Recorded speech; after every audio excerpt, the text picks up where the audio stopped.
Now we will have a prayer by our Religious Affairs Committee. Eliza isn't here. We have someone else. Religious Affairs. That's Janice White.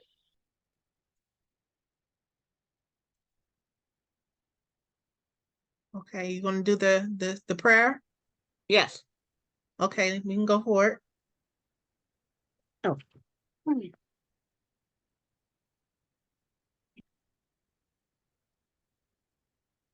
Okay. Oh, this. All right. I don't have, it didn't print out, sorry. But I do have an inspiration quote from Billie Holiday, because the prayer didn't print out. Someone once said that we never know what enough is until we know more. No, I'm sorry.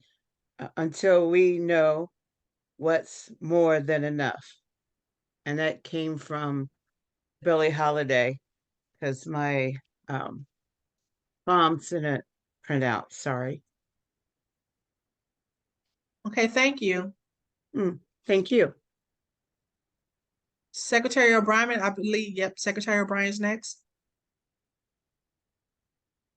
All right, hello everyone. Mike O'Brien here, just asking for a motion and a second to pass the November minutes so that we can go ahead and put in our final quarterly report from 2023 into our state convention. Do I have a motion? I move that we adopt the minutes from, I think you said November, Yes. from the November meeting. Thank you, thank you. And do we have a second? I second. Thank you, thank you. President Zimmerman, you need to Yes. call for a vote. I'm sorry. All in favor of accepting the November minutes, say aye. Aye. All opposed, same sign. The ayes have it. Thank you very much. And I will just let you know that we will have the minutes for January and February sent out before the next general membership meeting. So we'll be voting on both of them at our next meeting. Thank you. Thank you. Next slide, please. Erica or Monique, are one of y'all here yet?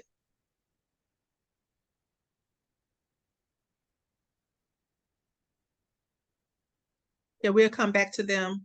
Next slide, please.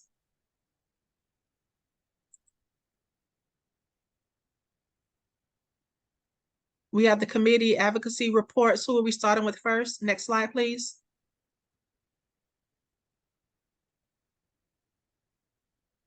There are no individual committee reports on these slides. The next one is the legal redress committees.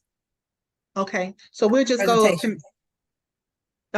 committee by committee to see if anybody has anything that they want to report out. So we'll start with criminal justice. Anybody from criminal justice here? This is Luke Levisor. I'm here, but I am actually driving right now and don't have anything to report out. Okay. I don't know if Pratik is on the line. If he is, he would be in a better position than I am. Okay, thank you. Pratik, or either Matt or Edwin, maybe. Okay, we're gonna skip. But you all don't have anything new to put out. Not this evening. Okay, thank you.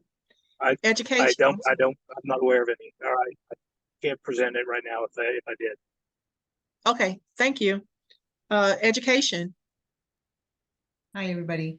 I do have one small thing. I was invited to attend the update of the strategic plan. They're doing, last year there were 5 meetings that several people I think in our committee attended, some of our officers as well, and they are doing a strategic plan update now over the next couple of months.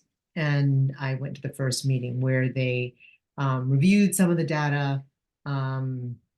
They just went over the strategic plan, talked about some of the ways that they're thinking about doing it. And of course, it was achieving these things. And, it was just finished in May, I think voted on in June, or maybe voted on at the end of May. So they haven't had a lot of time to do this. But one thing that they mentioned is that they're putting some focus on early childhood education. And so I have added that to I've added that to the education committee goals, our advocacy agenda. We had it on our agenda back in 2018, 2019, but it just got shunted off because there were so many other things. And so now that there is a concerted effort that's stated in the strategic plan, and that was the first thing they chose to present to us at their update, I think it's a good time for us to push in with that and to use that momentum to advocate for early childhood education, because a dollar spent now saves families and the community just millions of dollars over the course of a child's life, over the course of a community's life. Any investment made early just pays dividends. And so it's worth it for us to advocate at the state level, at the county level, and at the school district level. At the current juncture, we don't have, and we discussed it, they don't have the classrooms, they don't have the teachers, they don't have the funds to do this now. And also, they didn't even have they weren't able to fill the slots that they did have because of some failure in outreach on the part of FCPS. They were not able to fill the slots that they actually did have. So that's something also that I think that we might be able to support, to make sure that we get the word out on those things. To that end, also our reading, the reading agenda that we put in place and that has been taken on by the school system. I asked at our last that we have a steering committee meeting that happens regularly, and I asked at this last one. So now it's been 2.5 years since they've put this in place. I asked for breakdown data on reading achievement, especially for Black children, and they didn't have that broken down yet. So, I can't say, they did have a lot of reasons why they didn't have it broken down, but I would think that they would, and they didn't. So that's also something that's on our advocacy agenda. We need to have that information called out. It doesn't have to be SOL data. It shouldn't be SOL data. It should be actual reading achievement data. What they're using is iReady, which is a reading assessment. They need to have that data. They need to be able to present it to us, which they very frankly understood that should happen. But sometimes it's the pressure from the outside that makes them, really put a focus on it and make sure that we get that information. So I wanted to make sure that I reported that to you as well. Thank you. Okay, thank you. Any questions for Education Committee or Dr. Hampton? Any questions for Dr. Hampton? Okay, housing. Anyone from housing? Okay, we'll circle back. Political action. Anything from political action?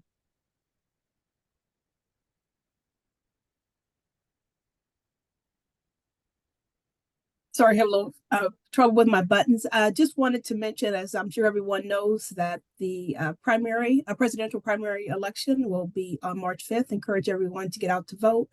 Our committee met in February, and we are planning some political activities this year. As some of you know, Virginia has been determined to be a priority state by the national NAACP, so we will have a lot of activity to share in the future.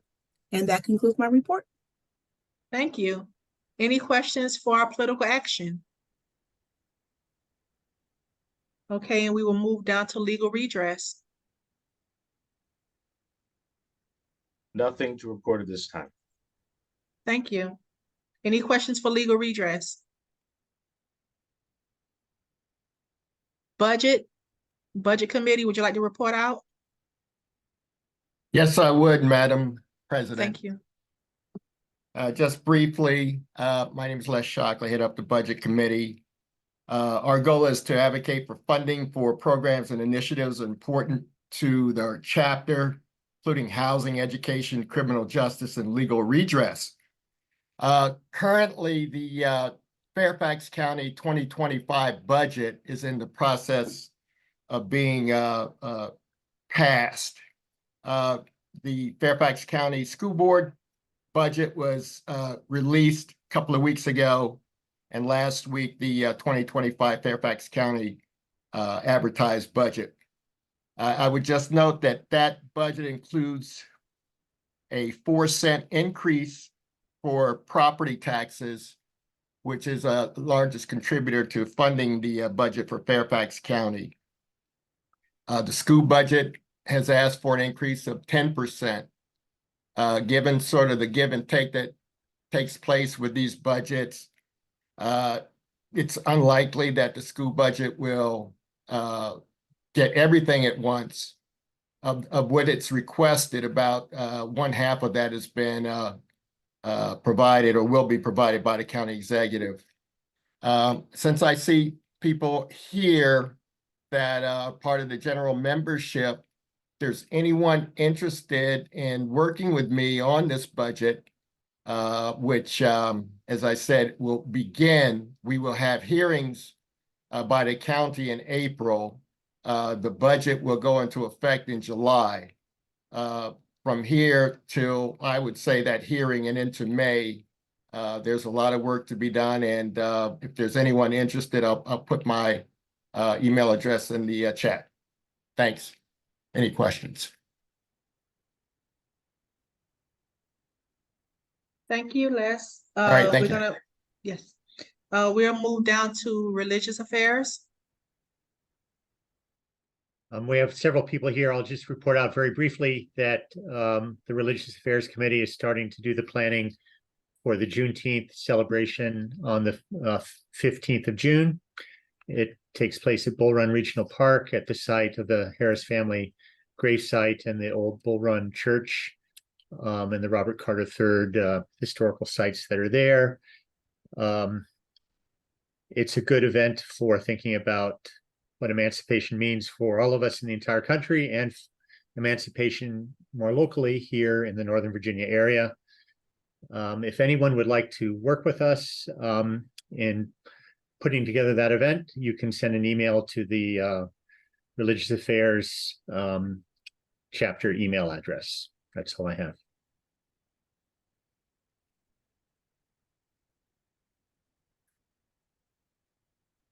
Thank you. Any questions for religious affairs? Okay, we will move to membership.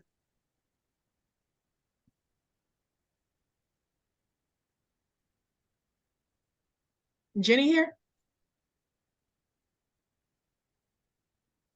Okay, so well, since membership isn't here, I will let you all know that we are having a membership drive starting March 1st on Friday, 30 days membership drive. Tell your friends to sign up for the NAACP for Fairfax to help us reach our membership goals. We have a lot going on this month with membership. So like I said, one of the things that we are doing is our membership drive. So please tell your friends, tell your family members to join the fight. We need the help. We need we need the community behind us. So again, membership drive starts March 1st. March 1st membership drive. Young adults, anybody from young adults? Marlon, are you here?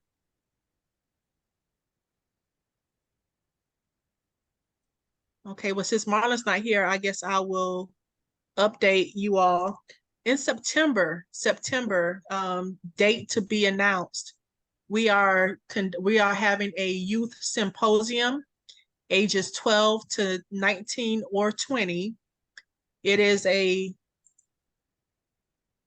a day for Black and brown boys to have male supports. The goal is to discuss HBCUs, to discuss college and beyond, entering the workforce. They also will be having inspirational, motivational speakers. They will be talking about fatherhood initiatives, drugs. They will be discussing different STDs and STD prevention.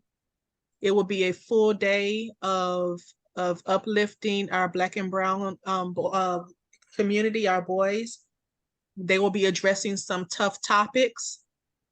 And we hope that, again, you all will spread the word and come out and support. You all can actually donate and help sponsor that event as well. So if you all are interested in helping to facilitate that, please let me know. Again, that date will be in September. September date to be announced, but we are building the agenda. Marlon and the Young Adults Committee are building the agenda for the day. And again, it is going to be a day of helping and having brotherhood and supports and resources. So we look forward to that. And that was for the young adults. Any questions on that? I'm just wondering, Marlon's leading that, right? Yes, Marlon would, the Young Adult Committee will be leading that effort. Oh, the whole committee, he has. Yeah, the Young Adult Okay. Committee, yes. That's They gonna will be be great. leading that effort, yes. Okay, thanks. No worries. Any other questions about the Young Adult Committee or that symposium, the youth symposium? Okay. Youth We reach council. out to you to volunteer sorry. to help set up to set up for the event or help out in any way. 'Cause I know you Okay, who said is that? about my name is Bernard Sellers. This is my first membership meeting. Oh, Thank you all for hi. having me. I just this one caught my a couple of them caught my attention. This one caught my attention. I just want to know if I can help out, how I can go about helping out in any way and supporting it, because I definitely think that Okay. that event would be very beneficial. Okay, stay on after the meeting is over and Okay. we can talk. Okay, thank you. Thank you. Youth council. Yes, so last Monday, the 19th, a message went out to everybody who we've been communicating with, myself and 3 other kind of sponsor advisors who are getting the chapter reactivated for Fairfax. And frankly, state has not moved on other counties trying to get theirs reactivated as well. So we're just going to move ahead, leave it with state, but still provide programming opportunities and events for the students to participate in. So that'll be that meeting for next steps will be on March 10th. That'll be Zoom right now. And I think some parents are searching out a location to have an in-person presence. So it may be a hybrid. Be on the lookout for that. Thank you. Any questions for youth council? Then we will move on to WIN and then Freedom Fund. After we move on from WIN and Freedom Fund, then membership can jump on. I just saw Jenny log on. Oh, hello. Good evening, everyone. I wanted to tell you about the Women in NAACP event. It's going to happen March 30th at the Cables Mill facility in Chantilly. We have 3 speakers. One is going to do spoken word. Another one is an executive from the Volunteer America Corporation. And then the last one is a corporate coach. Yeah, she's an executive coach. We're going to have quizzes, going to have prizes, light refreshments, and we welcome all men, women, children to please participate. Please put it on your calendar to attend. And I heard one important thing. There was a Bernard, you asked if you could help with the symposium, and we will need some help. I have a person that's going to help us set up, but if we could get some strong support to help set up and break down, before and after the event, it would be greatly appreciated. So please let me know, put your name in the chat. I'll be happy to contact you, but we do need some setup and breakdown, but it should be a marvelous event. Thank you. Thank you. Can you transition to Freedom Fund, please? Oh, yes. And for Freedom Fund, I am also working with President Zimmerman to secure a location for the Freedom Fund that's going to happen in October. We are presently putting together a Freedom Fund Gala sponsor letter, which I hope to have to the president by Friday of this week, and letting people know what will happen if, what they can expect if they buy a table, the various levels of sponsorship. So we are working on that. We're working on the location, the possible locations. We've reached out to a couple of hotels and country clubs. So stay tuned. We'll have a final selection, hopefully by this time next month. But we are working on the gala that will happen.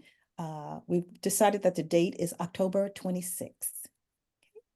More to come. Thank you. Thank you. Comms.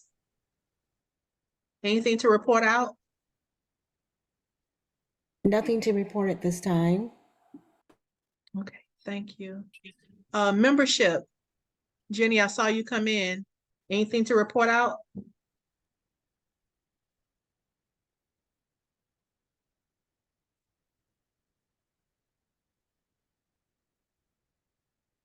Okay. President Camblin.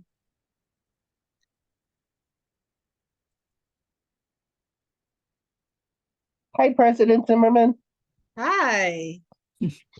Pardon my camera is off today. I'm a little under the weather, but I guess you wanted me to talk about the air quality monitoring study that we are in the process of developing. And what we're going to do is identify an area that is under potential threat of high emissions due to nearby or adjacent transportation facility, whether it's a roadway or a fueling station or what have you, in a predominantly Black community.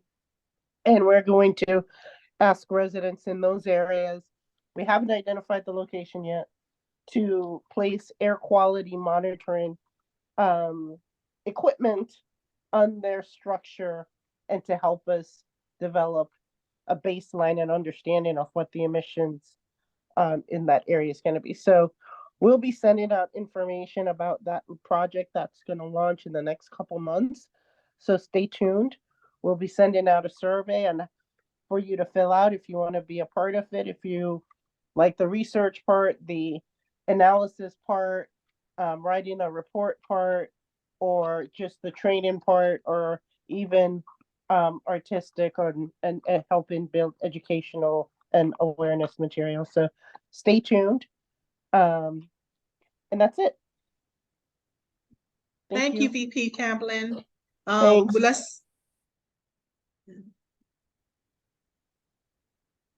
What was that? Okay. Let's circle back to housing. Did anybody from housing come? Anybody from housing? Okay. Treasurer, Erica or Monique? Hi, I can speak to that. So I just wanted to let you know, our accounts are all currently in good standings. Right now, we are on track to turn in our annual financial report to nationals, which is due March 1st. Other than that, nothing else to report. Thank you. Also, I wanted to kind of brief you very quickly on the March 9th agenda rollout. So this is an opportunity for those of you who haven't had the opportunity to come to one. We have advocacy agendas, we have advocacy committees here who have their advocacy agenda that they share with the elected officials here in Fairfax County. And what we do that day is we kind of give them a breakdown and summarize all the advocacy work that we will be doing for 2024. in all of the events that we have coming up. This is important, not just for the branch, but the community, and so that the legislators understand what we are fighting for and what bills we are watching, and get a feel of the ones that they will be supporting. So this is a community event. If you all want to come, you will absolutely not be turned away. The electeds will be there, and all of the committees will report out for their advocacy. Again, this is an advocacy agenda rollout, and we are expecting a pretty decent crowd. So it's from 3:30 to 5:30, Kings Park Library. Each committee will speak about the advocacy that they're working on, their agendas, any events they're having, any bills that they're monitoring. They will have Q&A after each presentation. And this is more than how, what we do here during our general membership meetings. They go a little more in depth when we do the agenda rollouts for the legislator. So I would recommend you all come. You all have your questions ready.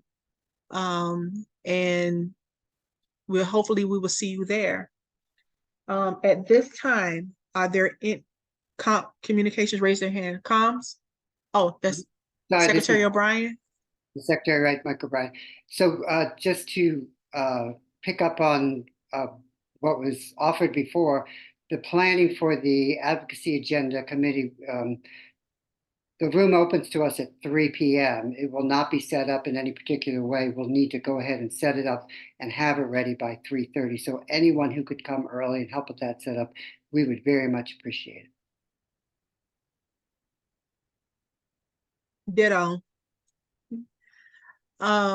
So without further ado, we have a treat for you all today. Our legal redress committee chair, the date again, March 9th, Kings Park Library. Our legal redress committee will be spearheading tonight's presentation, and we have a treat for you all. So without further ado, I will hand this over to Mike Waltz, our legal redress chair. Mike. Thank you, President Zimmerman, and thank you everyone else for being here tonight. Really glad you could make it out. I am really excited because I've had the pleasure of presenting with these two great speakers, and the title of, you saw from our materials, and I want to thank Comms for advertising and getting us a good turnout for tonight, is "The Truth Must Set Us Free," because we're all familiar with injustice and inequality. And part of the reason you're here tonight is because we want to fight against it. And in order for us to do that, we need to understand why things are the way they are, understanding that it was done by design, it was done with intention, precision, and it's working really well against us. And that's why it's important to have people who understand that and can give us some of that history to guide our path, to guide our steps in the future. So I'm greatly honored to introduce Elizabeth Gillespie McRae. She's an associate professor of history and director of graduate studies at Western Carolina University in Cullowhee, North Carolina. She's the author of Mothers of Mass Resistance, White Women and the Politics of White Supremacy, recipient of the Frederick Jackson Turner Award, the Frank and Harriet Osley Award, and Society for Professors of Education Outstanding Book Award.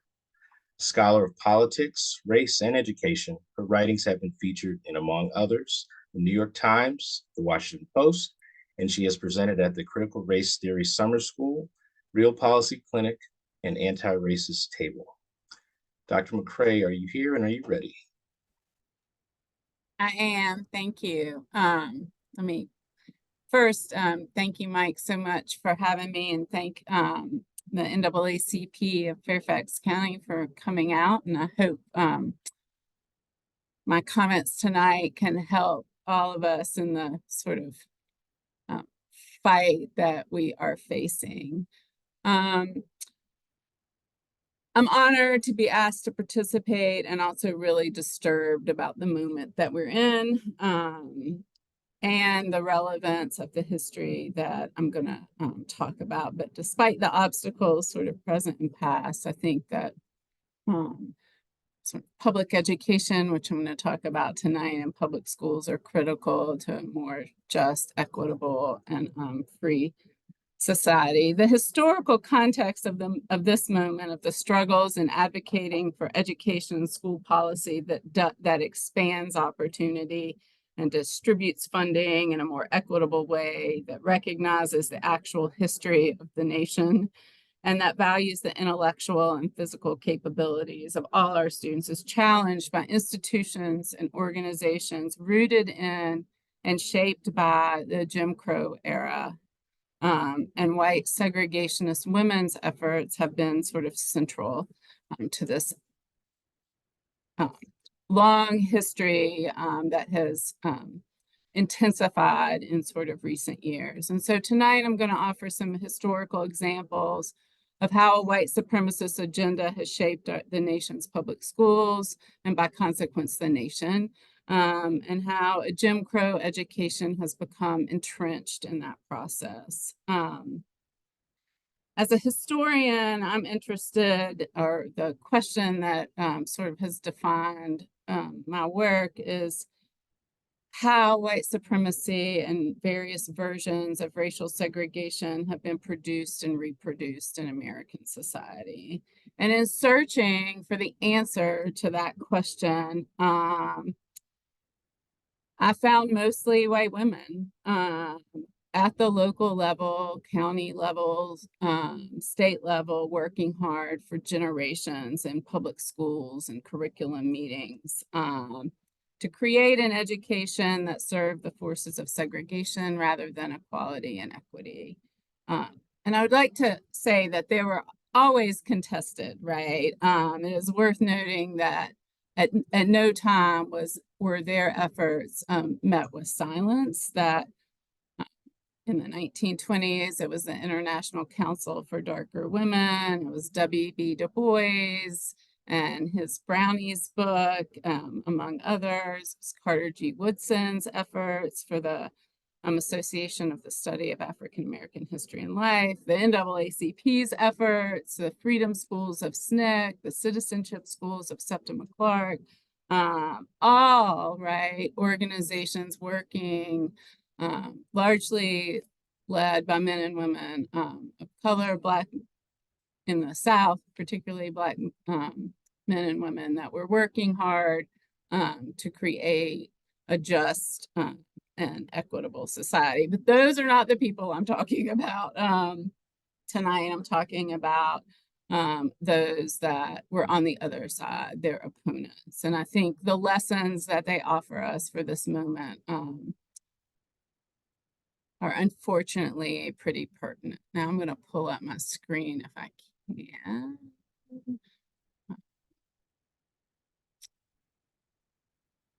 Go back to here. Hold on one second.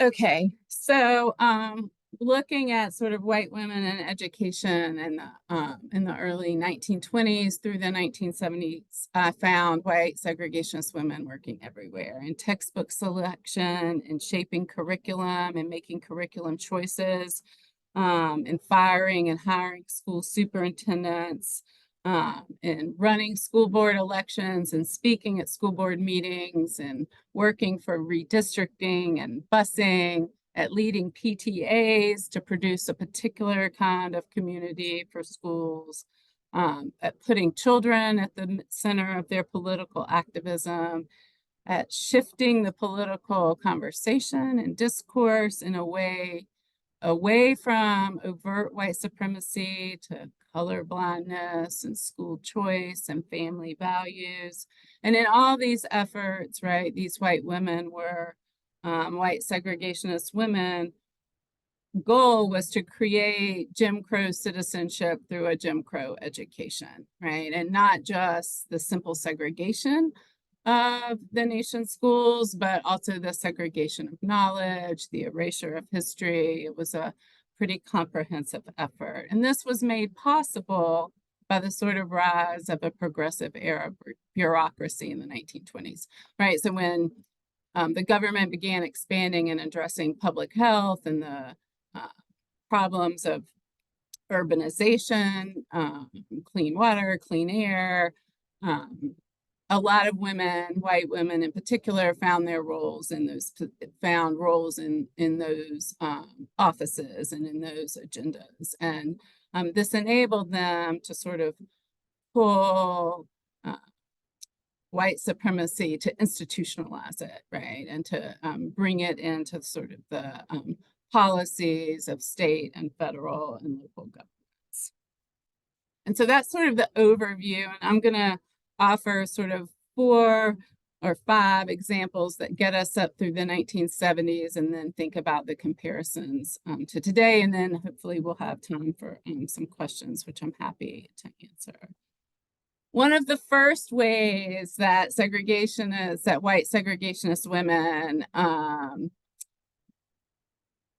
tried to shape public education was through textbook censorship. And they did this in really savvy ways. And I think this is worth thinking about, this kind of strategies. First of all, in the South, they moved to a statewide textbook selection committee. So state governments appointed a committee, and those committees chose the state's textbooks for all the schools. And this was way ahead of any other region in the country. And I know this is kind of wonky, but it matters. And so what happened, right, is Southern states, segregationist women knew that if they could get the ear of that textbook selection committee, that they could control the textbooks of the entire state. And that is what they did, right? They wrote letters, they got their people put on the state textbook selection committees. And Southern states took over, or took the first steps in these statewide textbook mandates. And because of that, the national publishing houses began to move towards what these textbook selection committees wanted. And what they wanted was what white segregationist women were telling them that they wanted. But because of the national sort of the political and economic calculus, those textbooks became the textbooks of the nation. So we started at a really small level of a few really active, savvy, white segregationist women affecting a state textbook selection committee in North Carolina and Georgia and Alabama. And from there, the nation's textbooks for the next 50 years, right, followed the dictates of these segregationist women. And I just have an example. The leader in this was a woman, Mildred Lewis Rutherford from Athens, Georgia, who'd been head of the United Daughters of the Confederacy. And she published a checklist that went out to all the UDC members, that was sent to state legislators, that became this sort of litmus test for what the nation's students should read. And I've listed, right, quoted from some of this list. Reject a book that says the South fought to hold her slaves. Reject a textbook that omits to tell of the South's heroes. Reject a book that speaks of the slaveholder of the South as cruel and unjust to his slaves. So this was right, this went into state legislatures, it went to politicians, it went to local meetings, it went to school boards, right? It went to women's organizations, and they were supposed to examine their schools' textbooks. And you can see this is just another list. The war between the states, it was important not to call it the Civil War, was not fought to hold slaves. The slaves were not ill-treated. The Republican Party that elected Abraham Lincoln was not friendly to the South. And this list circulated, right, sent to publishing houses, affected the nation's public education. An example of sort of what that resulted in was the erasure of both the racist violence of the and early 20th century, and the erasure of African American history. So Nathan Bedford Forrest, the founder of the KKK, gets wiped out of the textbooks, right? And his the massacre he led during the Civil War of Black surrendering soldiers is wiped out of textbooks. It was in textbooks in the 19th century. It's not in the 20th century. Harriet Tubman disappears from textbooks. Slavery becomes a school in the nation's textbooks. And it was quickly and radically successful. So in 1938, white teachers in Mississippi, as part of the Mississippi Educational Association, did a survey. And they found that if a student read every single textbook in all the subjects from the beginning, I don't think they had kindergarten, from 1st to 12th grade, that they would never meet one single African American by name. So in 18 years, right, that history of both sort of white supremacist violence on one hand and of African American achievement and role in American history on the other hand had been wiped out and if that was true in Mississippi, because of the way the textbooks were selected, it was true in California too. And so that's just one example of sort of what this kind of really targeted activism can do. And we're living with that today, right, in a host of places.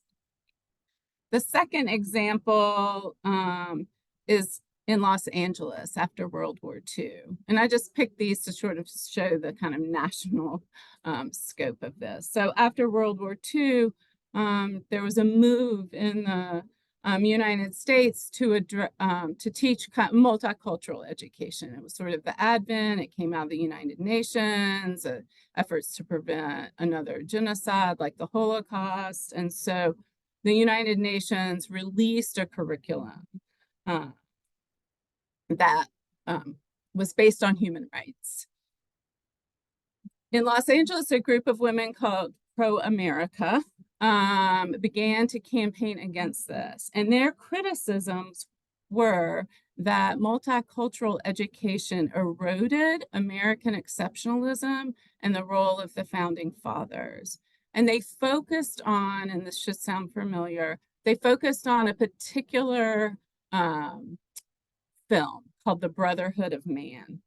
And because of that, they contended that the superintendent of the schools, right, was anti-American, right, in his embrace of multicultural education. He was world-renowned, worked with the United Nations, they got him fired, right? He was dismissed as the school superintendent. They let him know while he was at a United Nations meeting. But this is about sort of an early, right, that's 75 years ago almost, an early campaign against multicultural education. My next example sort of comes in the aftermath of the Brown decision. So the Brown decision comes in 1954, and white women responded in various ways. I think here we have pictures that we're more familiar with, right? Women taking to the streets, white segregationist crowds of women not only harassing Ruby Bridges and Black students that were going to school, but also trying to prevent white students who were going to attend integrated schools. And these pictures are from New Orleans. But I think more kind of insidious, maybe I shouldn't say more, but as insidious were sort of tactics that were embraced kind of below this public level. So white school teachers in the Deep South joined this group called the Paul Revere Ladies. And they funded speakers to come to high schools and colleges and public meetings, right? And the speakers they chose were pro-racial segregation and anti-communist, which was all wrapped up in sort of targeting civil rights leaders. They also went into girls and boys state and recruited sort of young students to join another organization called Patriotic American Youth, which is a right-wing organization. They funded essay contests. And so in 1960, so 6 years after the Brown decision in Mississippi, they conducted essay contest. The winner of the essay, Why I Believe in the Social Separation of the Races of Mankind, a girl or a woman and a man, each would win, a high school student, male and female, would win this prize. The prize was $500 that covered 4 years of college education at the University of Mississippi. So it was no small thing to write and win these essay contests. And you can see that the Paul Revere ladies worked through the Citizens Councils, which was kind of a middle class segregationist white supremacist organization. That this woman who won the essay contest in 1960, would be active for the next, I didn't follow her story, but she's active for the next 50 years at least,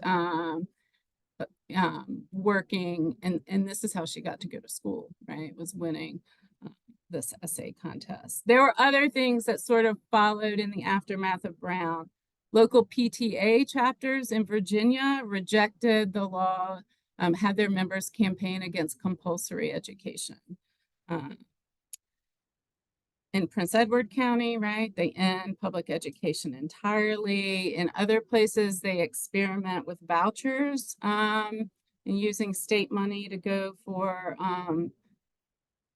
private schools, essentially.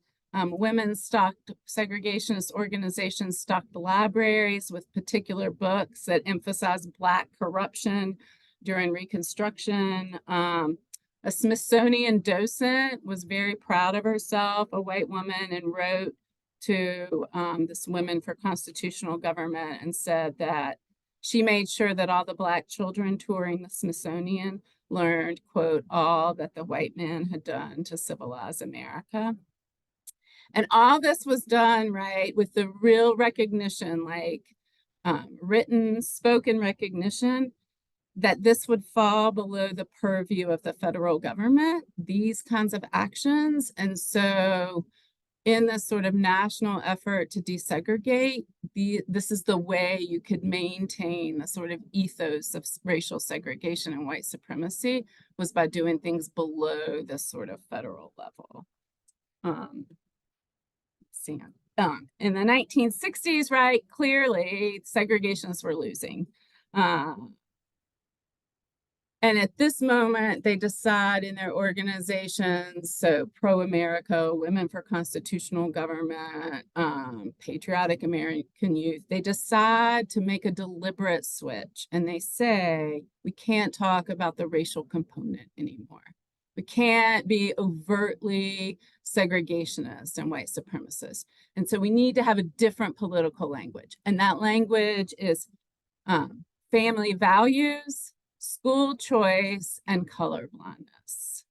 And that, political discourse will set up, the next decades of sort of an ostensibly race-neutral language and politics around education that is anything but race-neutral.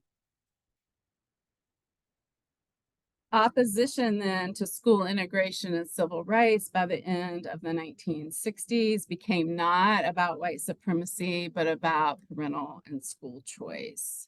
And I think it's important, and I'll wrap up, it's important to remember that that school choice was constructed around race and class lines, The folks in Boston and Charlotte that come out against busing, they're not interested, in Linda Brown's ability to ride a bus or walk to her neighborhood school in Topeka, Kansas, They're not interested in allying themselves with Black women who petitioned the government, right, to rewrite sexual assault laws. They're not interested in that choice. They're not interested in the choice of Black parents to seek schools where resources are better. In West Virginia, families, Black coal mining families petitioned to have some Black Power activists and Black Panther activist writings taught. And the school board decided that they would teach Booker T. Washington instead of the Black Panther Party platform. So choice, it seemed, amid the 1970s was the purview of the same group of people that had worked to create a more traditional Jim Crow education. And so steeped in this history and in national iterations of racial segregation, parental choice, textbook censorship, sort of parental authority has yet to unmoor itself from its racist past. And the institutions of public education formed out of that past must still reconfigure themselves to promote democracy and not to inhibit it. And I think Mike had asked to sort of end thinking about what we can do. And it seems like from listening to your business meeting, you all are already doing a lot. But I think there's a lot of folks working against against this movement, right? And the retrenchment and institutionalization on steroids of sort of white supremacy and segregation in our education today. The African American Policy Forum, and that's what Kimberly Crenshaw does, her Critical Race Theory Summer School is part of that. If you can sign up to do that for a week in the summer, it's amazing, and there's tons of resources.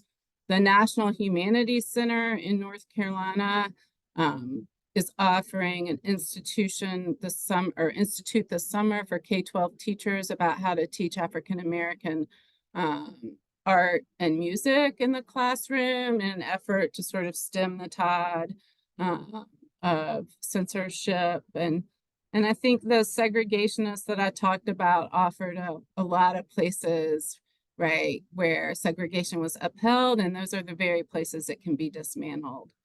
So when we think about conducting essay contests or doing programs like it sounded like you were doing in September, sponsoring kids to go on to higher education, to make sure that people have a seat at the table at PTA meetings and school board meetings, to ask questions about restorative justice to your school officials. I think there's a lot of work to do, and it often falls right on the communities that the resources have been limited. But I think that there are a lot of places to do this work, and some of the work that the segregationists did just show how much work it takes to uphold a racially inequitable society. And those are the places that I hope we can all work to sort of dismantle that. So thank you very much. I'm happy to answer any questions. I put my email, and I'll share I've shared my PowerPoint. If you have questions that you don't want to ask now and you want to follow up, I'm happy also to communicate via email or phone. So thank you so much. Thank you, Elizabeth. This was great. We have some questions popping up in the chat, so I'm going to read it for you. So these efforts were organized, concerted, conscious efforts by white women. Why? What were they afraid of trying to prevent? I'm probably better at the how than the why, but I think the why is actually, it's about power, right? And education is a path to sort of political and economic and social power. And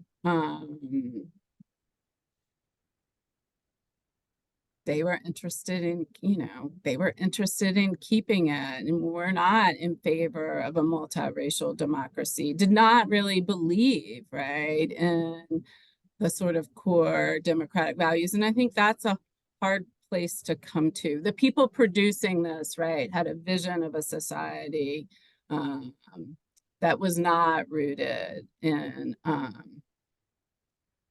value, in liberty or freedom or equality. I think the danger was that, well, there's lots of dangers, but but they worked so well through institutions that a lot of people consumed this, right, as sort of normal, that were not involved in producing it, right? So growing up in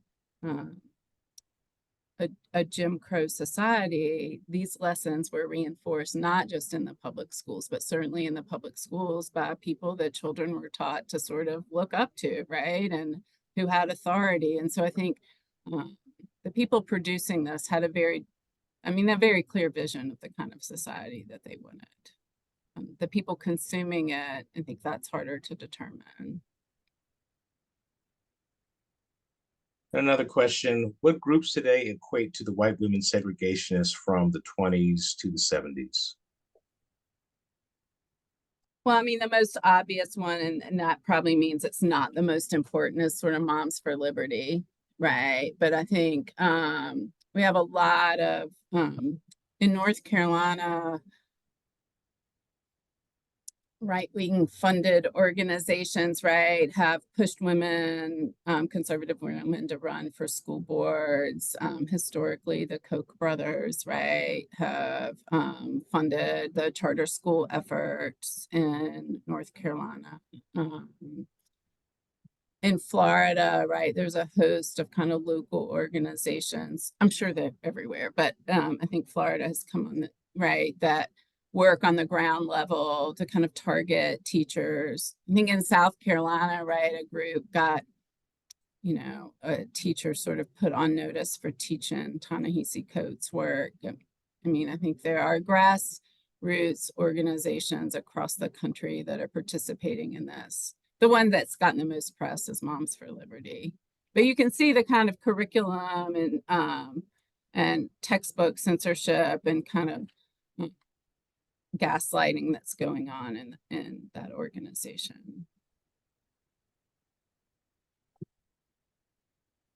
Another question related to Moms for Liberty and other organizations saying that they've succeeded to a point where teachers fear prosecution or loss of jobs.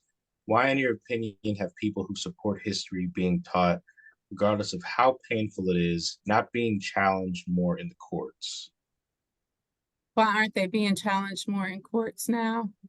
Yes, I think saying that's one avenue or one place that folks aren't dealing with that resistance, I believe.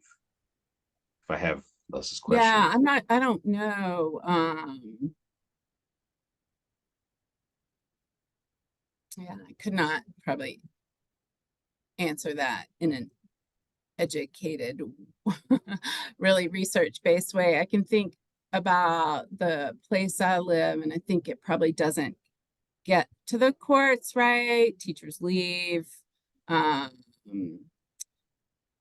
In our county now, you have to put all your curriculum and all your lesson plans and your readings, you have to make them available for parents to come in and look. And so I think that there's a lot of ways before you get to court, and maybe we will see more going to court, but I think there's a lot of ways to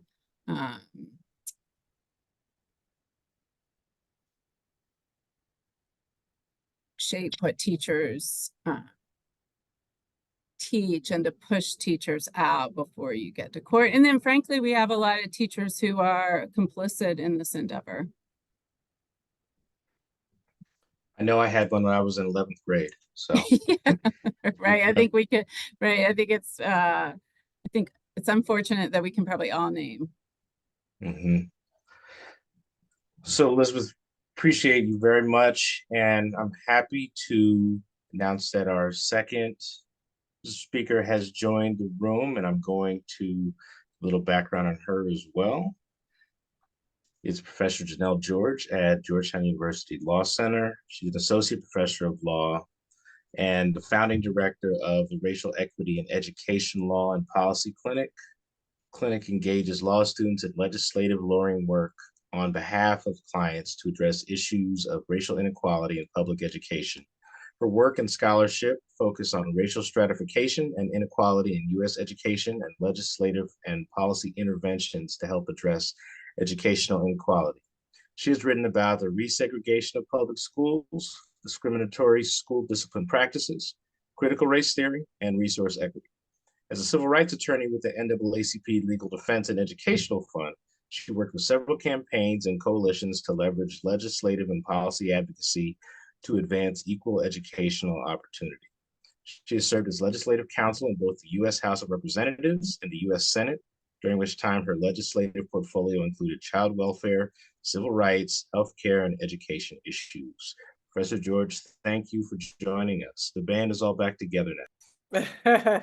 Well, thank you all so much for having me. Professor McRae, it's an honor. Mike Waltz, I see Sujatha as well. It's really a pleasure just to join you all this evening and just to share a little bit with you all. I'm just going to talk a little bit about history. This is what I share with my clinic students at Mike's alma mater, Georgetown University Law Center. So I launched the Racial Equity in Education Law and Policy Clinic in the spring of 2022. And students in the clinic, first of all, approach entrenched issues of racial inequity in education through a critical race theory lens. So first of all, they learn what is critical race theory and what is it not. There's a lot of misinformation about critical race theory. And then they engage in legislative advocacy. So we don't do individual representation. The students do things like work on legislation, write white papers, do a lot of legislative research, work with different policymaking bodies to address these entrenched issues, specifically discriminatory school discipline practices, school segregation, and resource inequities along racial lines. I'm actually joining a little bit later because we just wrapped up our seminar on resource inequities in education and had a great discussion with Dr. Preston Green from the University of Connecticut about education and reparations. So the conversation went a little long because the students brought up the fact, well, how can you have reparations and reconciliation when you don't have acknowledgement of the harm and a willingness to make amends, right?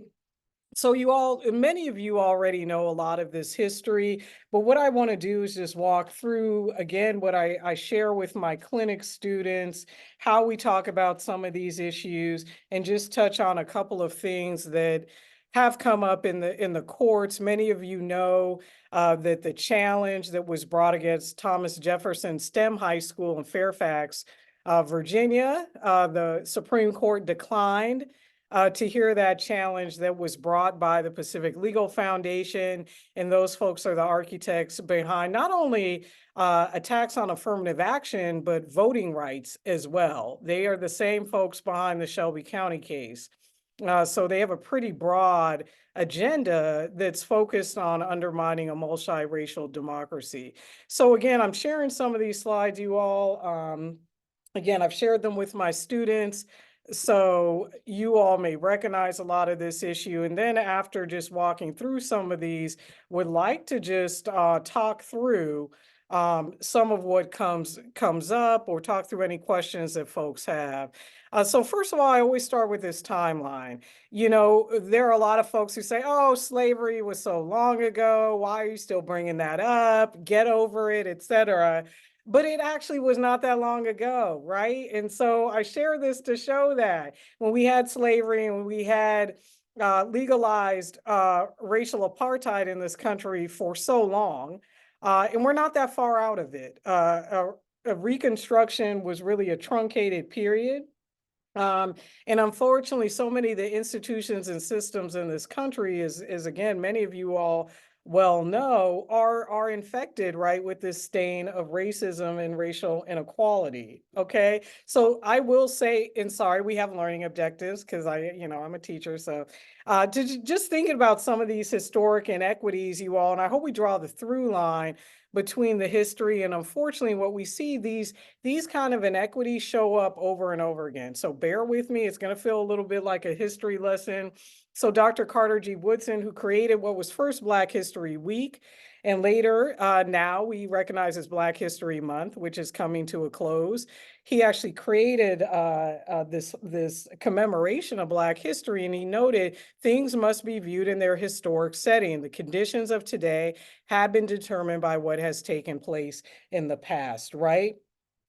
Think about when you go to the doctor, the first thing the doctor asks you, think about those forms you have to fill out. They ask you your medical history because they need to know your history. They need to know what's happened before to help diagnose what's going on with you today. And when we think about racial inequality in education, we have to do the same thing. We cannot, and I would argue we should not view the current issues that we're facing from an ahistoric perspective. We have to recognize how history has influenced and continues to have a lingering influence on our current conditions.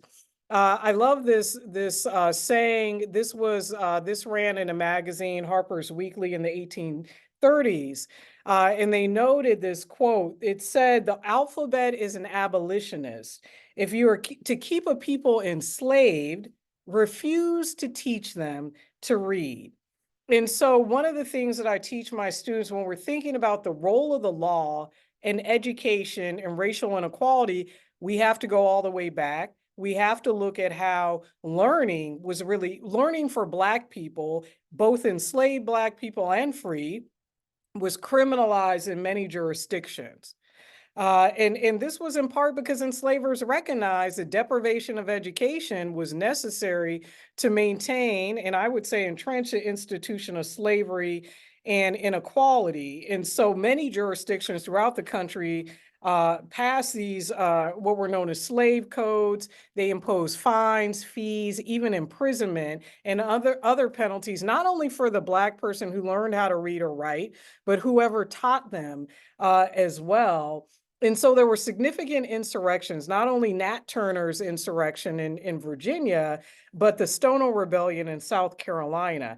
After those insurrections, particularly after Nat Turner, Virginia increased the penalties for learning to read or write to include death for anyone who taught an enslaved person to read or write. What's significant about the slave codes is they essentially converted racial identity into a legal status. That's what slavery did. And you all know the condition of slavery was inherited through the mother, because a lot of enslavers through rape fathered Black children.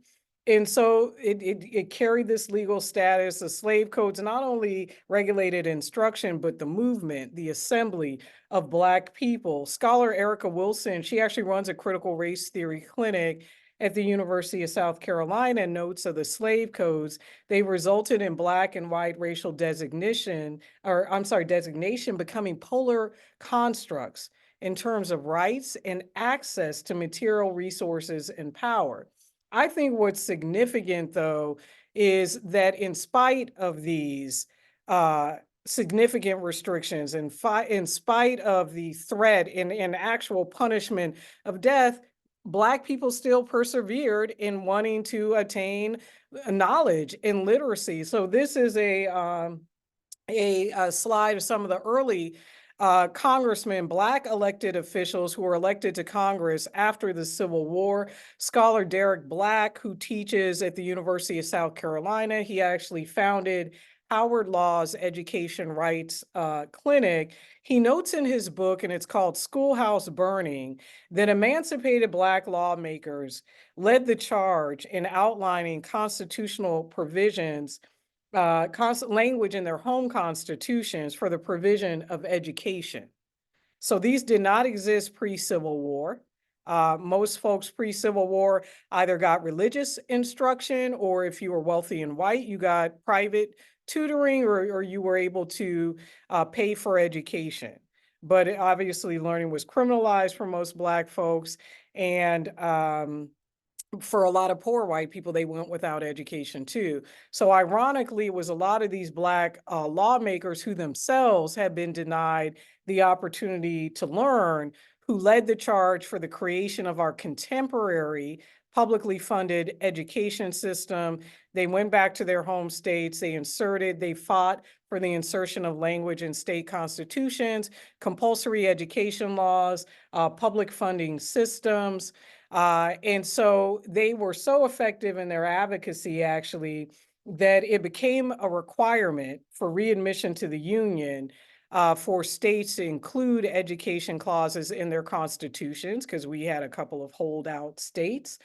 5 years into Reconstruction, every Southern state had enshrined a right to education in their state constitutions. And it is due to the advocacy of these Black men who were denied that right. A lot of historians actually believe that had education been more widely available pre-Civil War, we probably would not have had a Civil War. And so we really owe a debt of gratitude to them for their work in establishing our contemporary education system. Many of you all know the 14th Amendment crystallized citizenship for Black people and the promise, at least, of equal protection of the laws. It sought to invalidate the Dred Scott case, in which the Supreme Court said that Black people are not citizens. We are not entitled to constitutional rights. And it empowered Congress even more significantly to pass laws to enforce this amendment. This became significant after Brown versus Board of Education and massive resistance, when Congress was able to enact the Civil Rights Act of 1964, the Voting Rights Act, and also what's significant, the Elementary and Secondary Education Act of 1965. I also share with my students that all people of color were impacted by segregation. One of the earliest cases was brought in 1927. It's called Lum versus Rice. And this was a case brought by a Chinese American family on behalf of the oldest daughter, Martha Lum. This is what's interesting, though. They challenged Mississippi's segregation laws, but they didn't challenge segregation head on. They asked that Martha be classified as white. And so the court denied Martha Lum's case, but this was the first time that the Supreme Court validated the separate but equal doctrine of Plessy versus Ferguson in the arena of public education.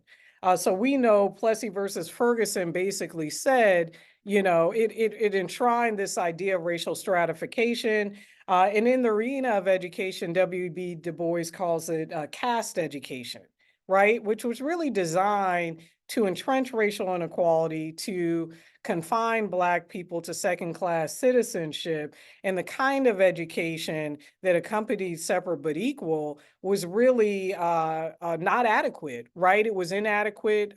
Black people and other people of color who were impacted by separate but equal in this fictional doctrine, right? Really paid a price for that, because obviously separate was not equal. And then there was also a Mexican-American family that brought a challenge in California. This case was called Mendez versus Westminster.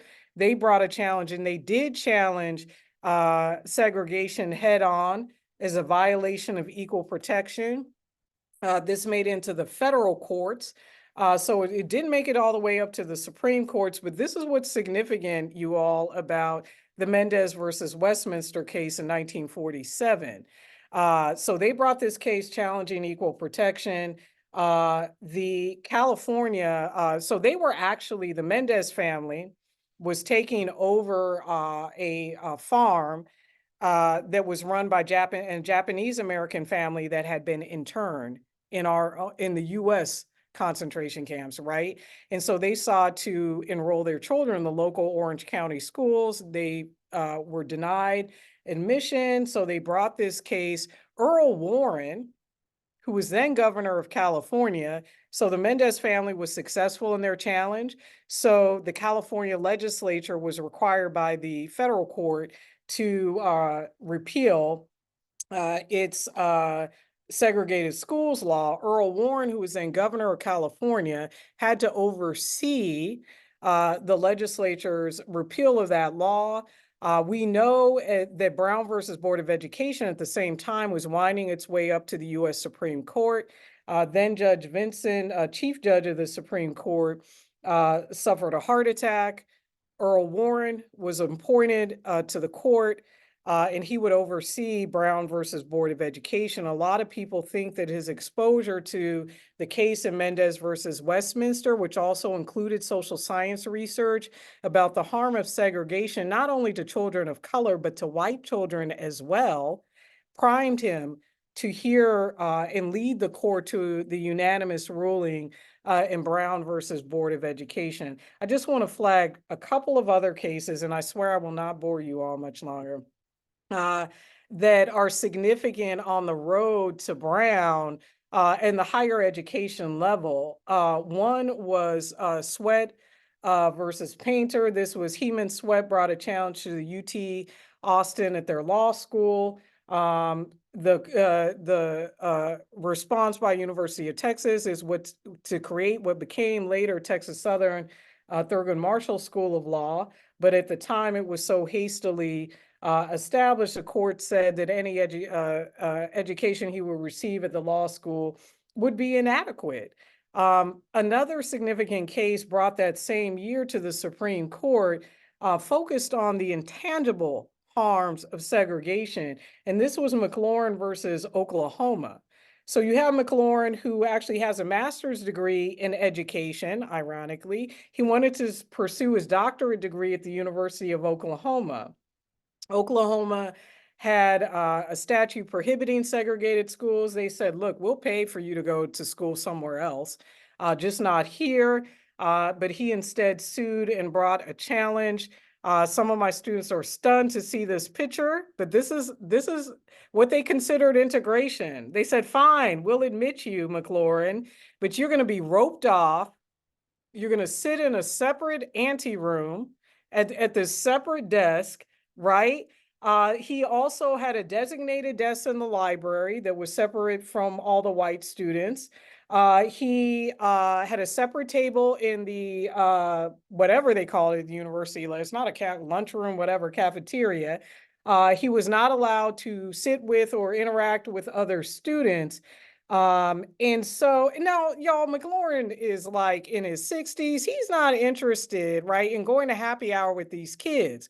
But what the court said was, this kind of isolation, this kind of segregation is hindering his education. He can't chat with his colleagues after class. He can't borrow someone else's notes. You don't have that interaction, right? And what about the stigma that this is creating? And so this case was a huge victory because, again, the court focused on this idea of intangibles, right? And so that was a significant case. And of course, we have Brown versus Board of Education in 1954, which was a consolidation of 5 cases, including one from Prince Edward County in Virginia. We had DC had to bring its own case, right? Because it's not a state. So Brown was not applicable to the District of Columbia. So they had Bowling versus Sharp, in which they brought a due process challenge under the 5th Amendment, which applied to the federal government, again, because DC is not a state.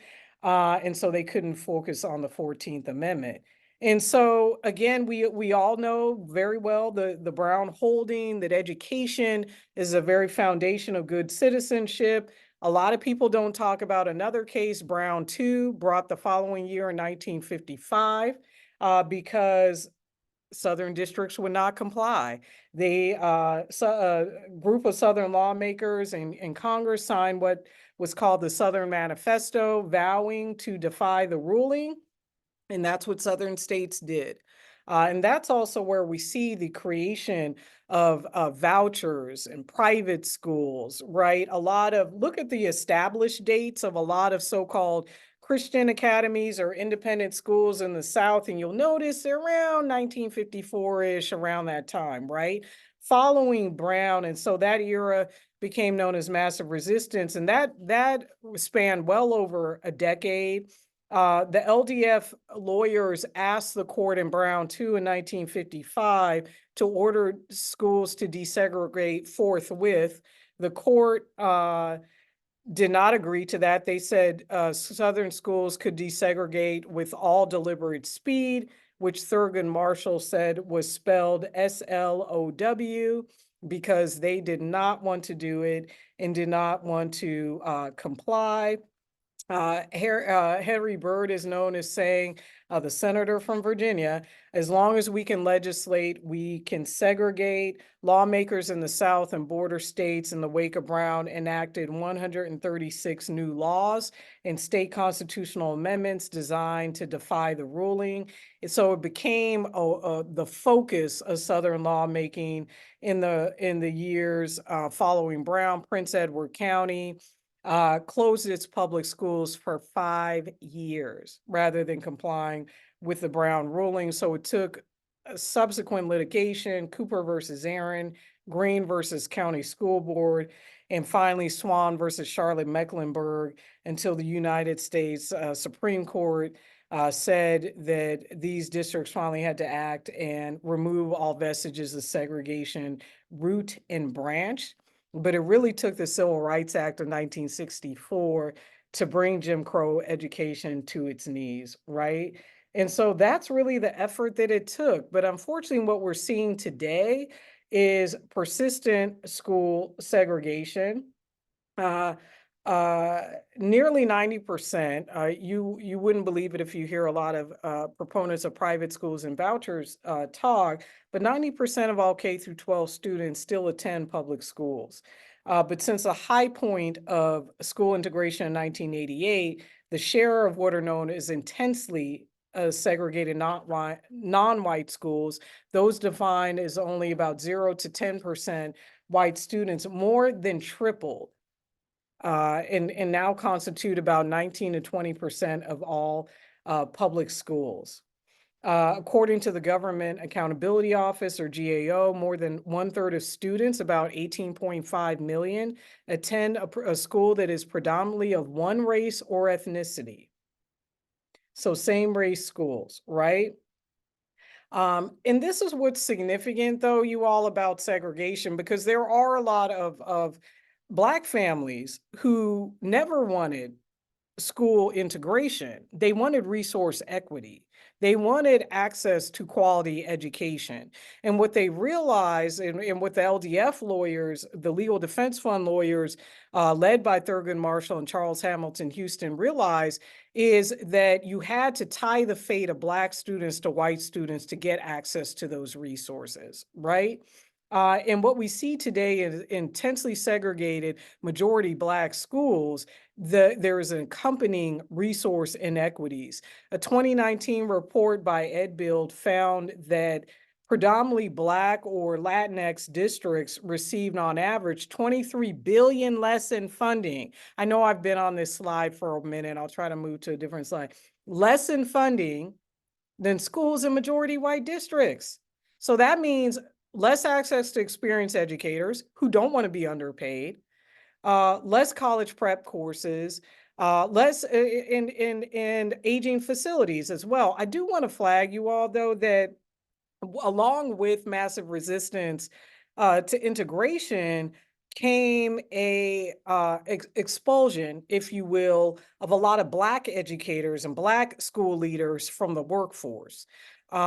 Professor Leslie Fenwick at Howard talks about this in her book, Jim Crow's Pink Slip. A lot of Black educators were demoted or fired. Principals were demoted to be bus drivers. The goal, the vision of school integration is that the teachers and school leaders were supposed to be integrated along with the children. But there was resistance from a lot of white families to having their kids taught by Black teachers and led by school leaders. Georgia actually passed a law saying that a Black male could not teach a white girl. I swear I saw it. The librarian made a copy of it. This was a law on the books, right? And so when we talk about the Black educator workforce and what's happened with Black teachers, well, they were pushed out of the workforce post-Brown. So the disparities that we see were purposeful. I just want to flag a couple of other cases, you all, and just want to open it up and hear from you all. Milliken versus Bradley, this was a 1974 case. At this point, Thurgood Marshall was a justice on the U.S. Supreme Court. This is after federal desegregation orders came down in Detroit. White families fled, right? White flight was rampant. So the NAACP of Detroit tried to get the court to order these now new surrounding all white suburban districts to integrate along with Detroit public schools. The court said, nope, they don't have to integrate. By the way, there's no malicious intent here. There's no discriminatory intent. They just happen to form these all white surrounding districts, right? So we can't require those all white districts to integrate with Detroit. So basically Detroit public schools, majority Black, would have to integrate with themselves, which is impossible. Thurgood, Jim Ryan, who's actually the president of University of Virginia, and he's also an education scholar, he noted today's urban schools are not the product of accident, unadulterated preference, or simple economics. Rather, urban schools have been largely shaped by two complementary forces: residential segregation and the court's decision in Milliken. Myron Orfield, who's a professor at University of Minnesota Law School, called this a doctrinally dishonest opinion. And I emphasize this opinion that came 20 years after Brown, because this is what gave segregationists a new playbook. They realized that through white flight, through district boundary lines, which scholar Erica Wilson calls the new whites only signs, they could evade school segregation. The 1973 case of San Antonio versus Rodriguez was a challenge to school resource inequities along racial lines. In that case, the court said, oh, resource inequities, those just tend to happen. There's no suspect category. There's no, issue with that. We can't do anything about that. Oh, and by the way, there's no constitutional right to education, right? And so this is why you see a lot of cases that have to rely on those education provisions that the Black elected officials I noted during Reconstruction fought so hard to get into state constitutions. That is the vehicle now, since the court said in Rodriguez there's no constitutional right to fight for access to quality education. You'll see school funding cases brought at the state levels. And I flagged this case. It's called Cruz Guzman versus State.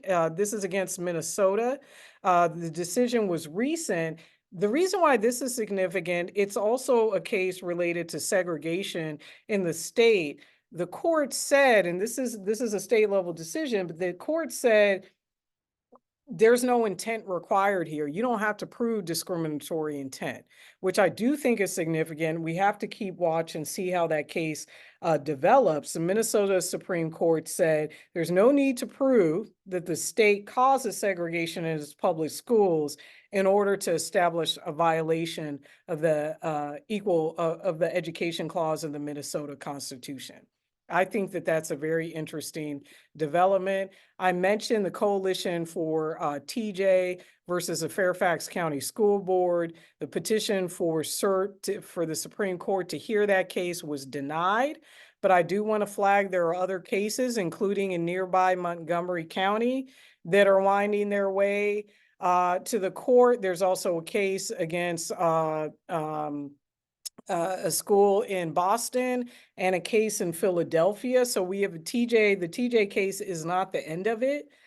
We could likely continue to see those challenges wind their way through the courts. It's not clear on how those will actually come out. I want to say one word, you all, the lecture is about to end. I want to say one word about affirmative action, and then the lecture ends. I always point my students to affirmative action came out because of two executive orders, one that Kennedy issued and one that President Johnson issued in 1965, urging the federal workforce actually to take affirmative action to promote hiring for federal contracts or subcontracts. And he added gender to this executive order in 1967. And so the federal government, according to the Legal Defense Fund, intended for affirmative action to do more than simply bar racial discrimination. So affirmative action was to level the playing field by neutralizing the effect of years, and I remember the timeline, of systemic racial discrimination and oppression. What's significant about this recent ruling is that it went against, and I love Sotomayor's dissent here, but I just want to note this. The recent ruling in Students for Fair Admissions case went against 41 years of precedent upholding affirmative action. 41, almost half a century of legal precedent, right? We have the Bakke case, Bollinger case, Schuette, Fisher. And I want to note in Sotomayor's dissent, which I think is powerful, in the Schuette case, she noted race matters because of persistent racial inequality that can't be ignored and has produced stark socioeconomic disparities. Race matters in ways that can't be discussed in any other way. A Black man growing up watching as people tense up as he walks by, slight, snickers, stereotypes, judgments. The way to stop discrimination based on race is to talk openly and candidly about race and to apply the Constitution with eyes open to the effects of centuries of discrimination. She notes the court cannot sit back and wish away rather than confront the racial inequality that exists in society. And this idea that you hear a lot about the colorblind court and we're a colorblind society, that's an aspirational and frankly false idea. No one wants more to live in a colorblind society than people of color who are discriminated against. But I remember when I used to go up to New York headquarters, I worked for the Legal Defense Fund. This is before Uber and stuff, y'all. And I would try to get a cab. I could not get a cab at all. I could never get a cab. And I realized those cab drivers, I'm not colorblind to them, right? Folks see color. That's a reality, unfortunately, of our society. And that's also why it's important to look back and to see how our systems have been so shaped and infected, right, by frankly, by racism. But let me close with a couple quotes. I love this is Rucker Johnson, who's an economist. Hope is justified time and again, right? Americans of all races, creeds, and colors have shown themselves to be willing to fight for equality at the schoolhouse, the lunch counter, and the public bus. They are proof positive while the movement towards justice and equality is slow, it is also inexorable, right? It's unstoppable. We just have to keep going. And Ida B. Wells, who said eternal vigilance is the price of liberty. Let me stop, y'all. Woo.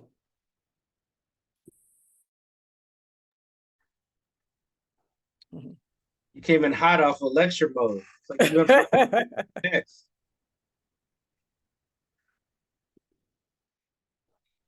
So I do have a question for you. What do you think the best thing that folks who've heard from both Professor McRae and you can take with next steps? Because information is great, but it's just like a library in storage until we take it and apply it and take action.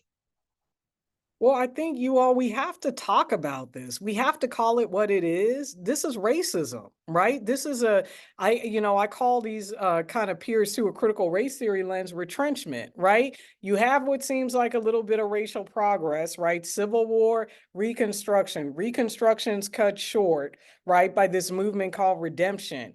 You have the election of Barack Obama, you have the election of Trump, all of this backlash, you have January 6th. And so every time it feels like there's seemingly progress, and I do think that the multiracial demonstrations during 2020, after the killing of George Floyd, shocked a lot of people, right? That's when we started to see all this anti-CRT stuff, right? But it's not new, it's just a new form. right? Is I'm sure Dr. McRae talked about, we've seen restrictions on curriculum before. We've seen manipulation of the curriculum, right? It's upholding one narrative. So I think what we have to do is call it out. We have to call it out for what it is. And you'll notice now a lot of these folks leading these campaigns co-opt the language of the civil rights movement. They talk about equality. This is what Brown versus Board of Education stood for. No, it didn't. You can't equate affirmative action with Jim Crow segregation. They're not the same, but that's what they're trying to do.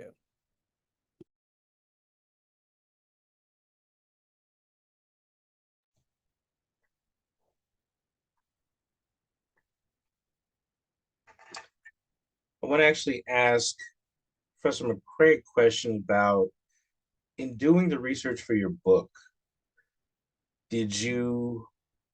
were you subjected to any accusations of being a traitor? Because, you know, you are a white woman and you are telling all the tales about white women. So what kind of reaction did you get besides the standing ovation that we're giving?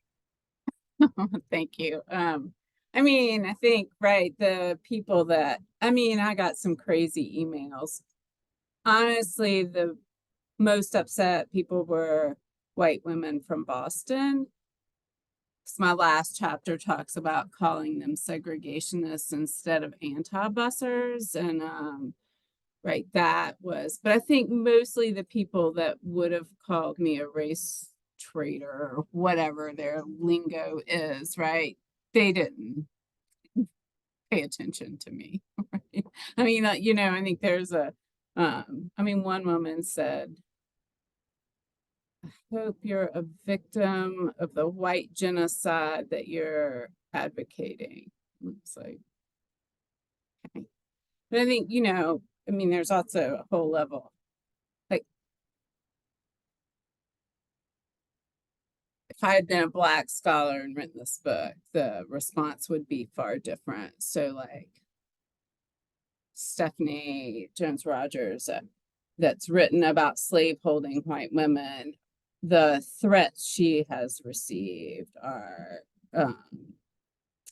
you know, she has to be monitored, like her email had to be monitored, and she's writing about the 19th century, right? But she's a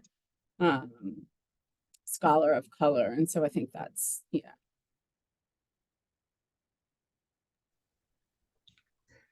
Professor George, I have a question about, seems like the current flavor is enough DEI. I mean, it was, at best, it was making some progress, but a lot of that was performative.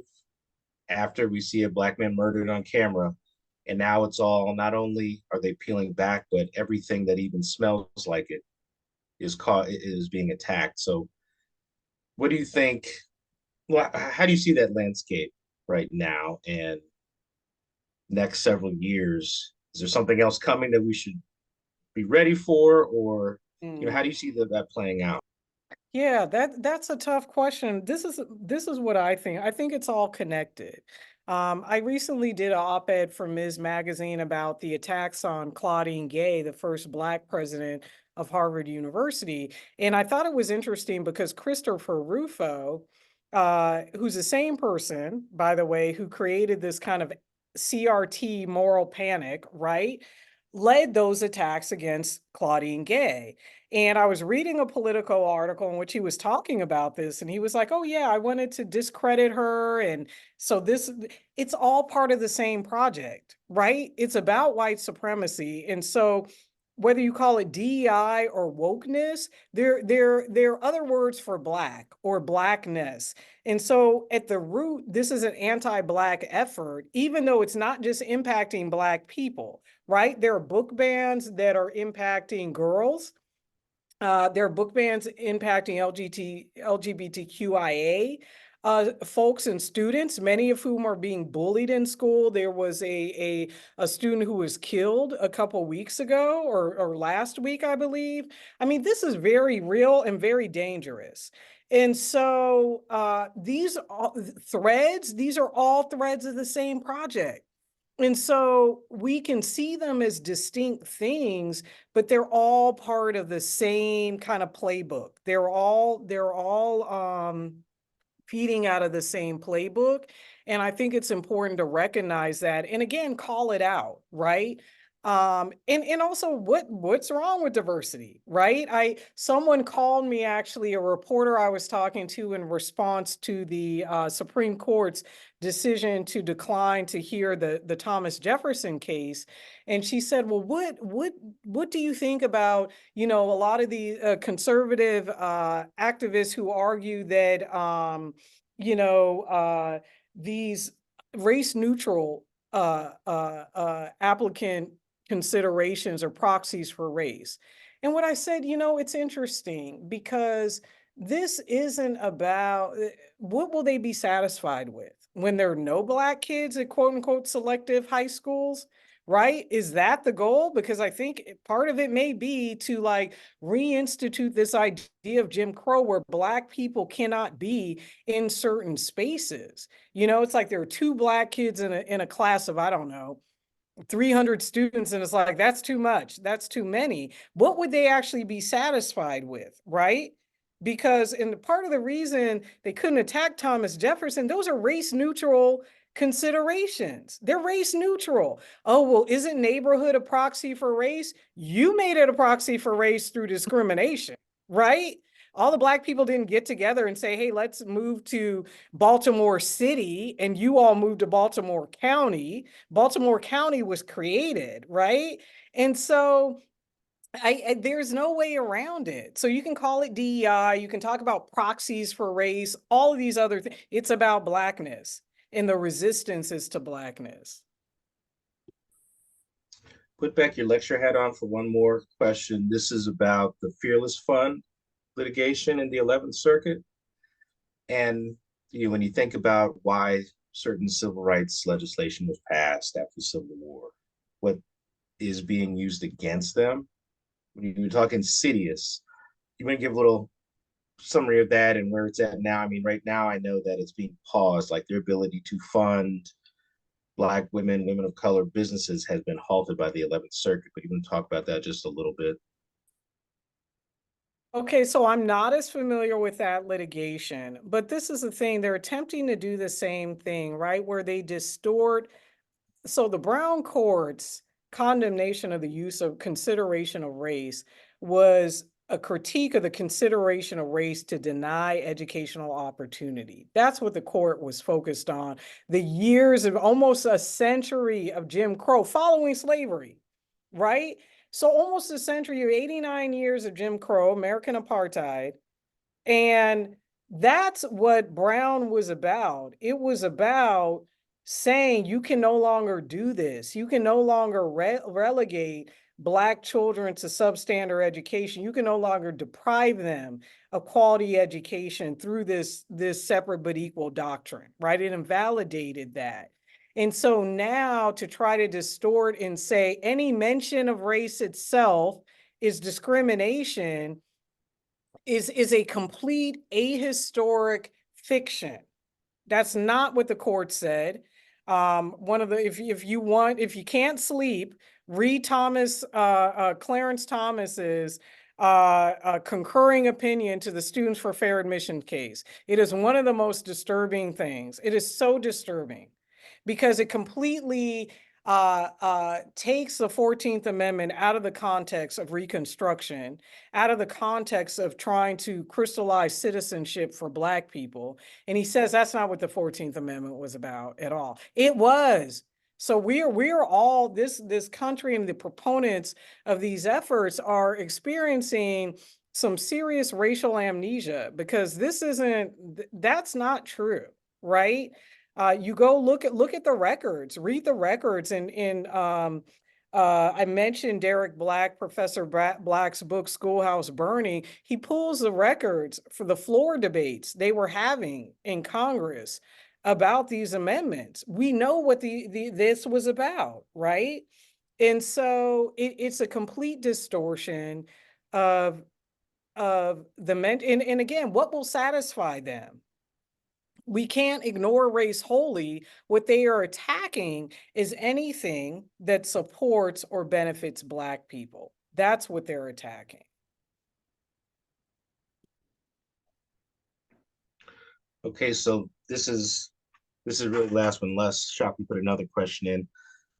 Why aren't progressive constitutional lawyers more organized like Leonard Leo's Federalist Society and other conservative organizations to counter their efforts to reverse legislation in place that is favorable to our community? I think that's a good question. I'll say this. Is this we're still recording? Okay, no, I'm kidding. First of all, I think there's a detachment from community. I think one thing about LDF, and I learned a lot about community center lawyering at the Legal Defense Fund, LDF has always had an organizing arm, right? It's always had, because you had to embed people in the community and get them to trust you to be plaintiffs in those cases, right? When people talk about Rosa Parks being a secretary for the NAACP, she wasn't taking like notes. She wasn't, you know, taking meeting notes. She was an investigator. She went out into communities, met with community members, and she was actually one of the first investigators who documented the sexual assaults of Black women by white men in Southern communities. And so I think that some national organization has, and thank you for noting that in the chat, Dennis, Kenneth, about people of color, because we are talking a lot about anti-Blackness, right? So, you know, you have to be connected to community. Legal interventions have to be driven by the community.